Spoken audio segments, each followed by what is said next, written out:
Hi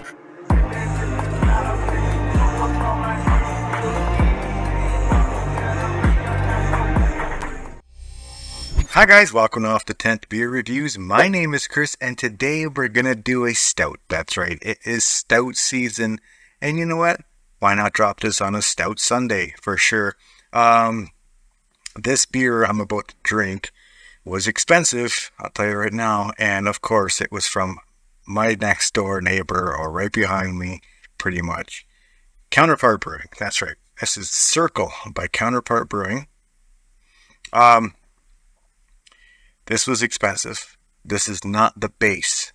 Depending on how much I like this beer, I may go back and get the base beer. But this one, I didn't get because I thought, you know what, if I'm going to get any one of the two, I want the one with the adjuncts in it. So, without any further ado, let's take a closer look at this beer.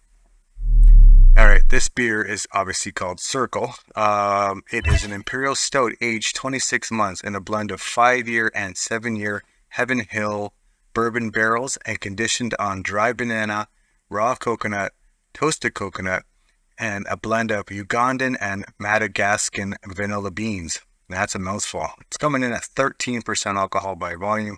It's in a 500 ml bottle. Yeah, so I'm excited to have this one. The price point on this one was $25 a bottle. What? Yes, I said that right. $25 a bottle. Will you spend $25 on a bottle of booze, on a bottle of beer, Imperial Stout? Would you do it?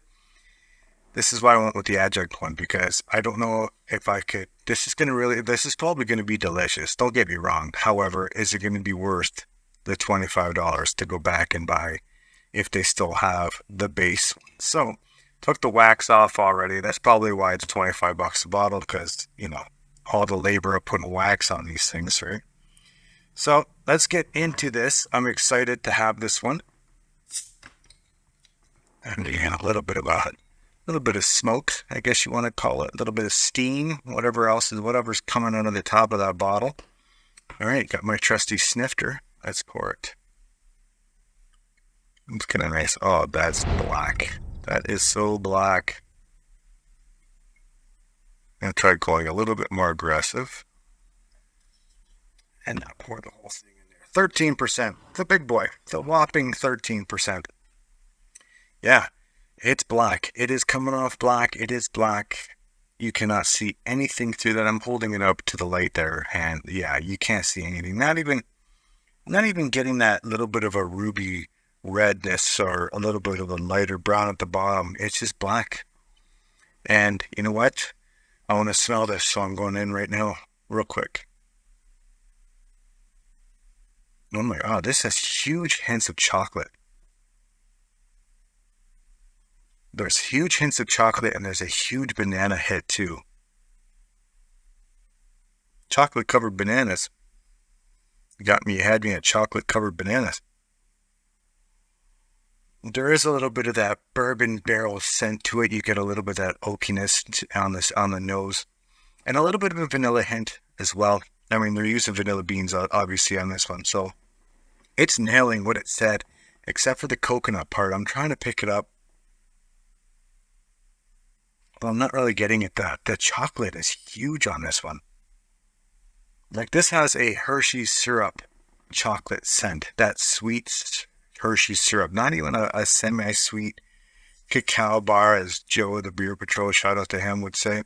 This is straight out Hershey's syrup chocolate smell with banana and vanilla. It smells like it's going to be sweet. So, get my lips ready. Cheers. Let's drink it.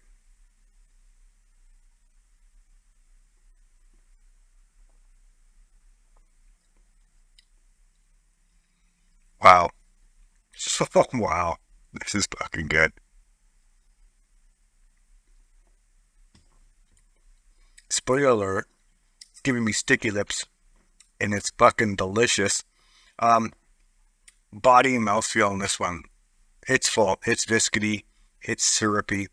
It is sticking, and it is like still in my mouth, just sticking to the sides of my mouth and my tongue and everything, and my lips. I got the sticky lips already, like I just said. This is a full-bodied, magnificent beer. These guys can do their thing over there, I'll tell you.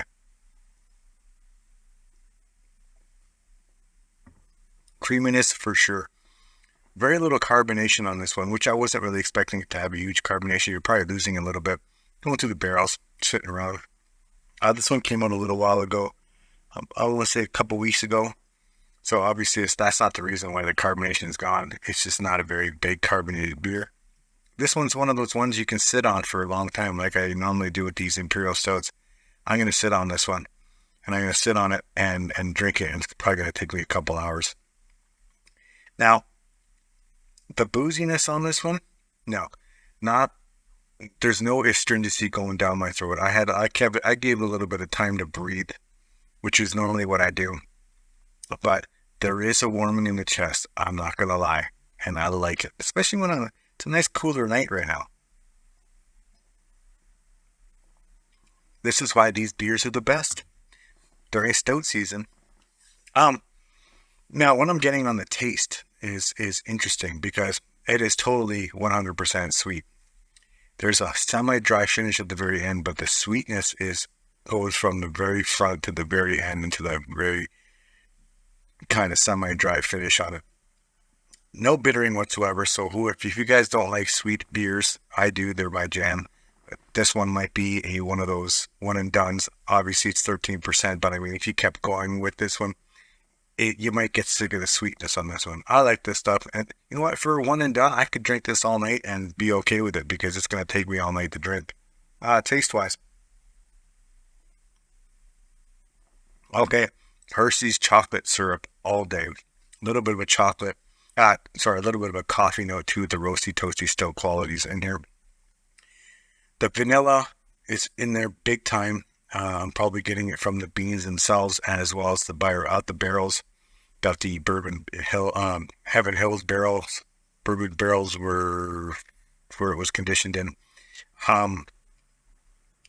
Yeah, banana, it's there. It's not overbearing, thank God. The banana on the scent is better than, and it's more of a compliment on the nose than on the taste that there's not that much banana that I had on the nose in the taste. The coconut is definitely in there, especially the toasted coconut is coming through big time on this one. Raw coconut, can you really tell the difference between a raw coconut and a toasted coconut when it's in a beer like this? Probably not, so I'm just going to group it all into toasted coconut. It's definitely in this beer. Yeah, but you know what? There's not really much. There's a little bit of that dry fruit, kind of a fig, heading towards into like a plum, a dried out plum kind of, taste to it as well, but it's leaning heavily towards the chocolate, the banana, and the vanilla for sure. Fuck, this is good. I can't, you know what, I think I might go pick up the base, only because this is fresh in my head, and if I pick it up and I do it again maybe next week or whatever, and I drink it, record or whatever, I'll have an understanding and see how much of a difference there is. Maybe I got a feeling if I do hold off and if I do drink the base, I believe I will pick up more of the dry fruits and fig and maybe even a little bit of a cherry kind of a taste to it, because this is all masked with chocolate, vanilla, and banana and coconut. But I like it. Is it worth the $25? Yeah, sure. It's a one and done. Would I buy it again? If I'm going to buy the base, yes. Am I going to buy this one again? No, I'm not. But it's nice to enjoy, that's for sure. So, guys, have you found this one yet? Have you tried it? Have you guys had any stouts this season, like big Imperial bourbon barrel-aged Imperial Stouts yet? Let me know in the comments down below. Other than that, this is the end of my review for Circle, the bourbon barrel-aged Imperial Stout from Counterpart Brewing out of Niagara Falls, Ontario. This is getting a straight up 9.75 out of 10. It's good. It's that good. And I think the base will probably be just as good. But we'll see. If I don't get the base, you won't see the video. But if I get the base, you will definitely see the video. Anyway, guys, thanks for watching. I'll talk to you guys later. And I hope you guys have a great stout season. Cheers. Bye-bye.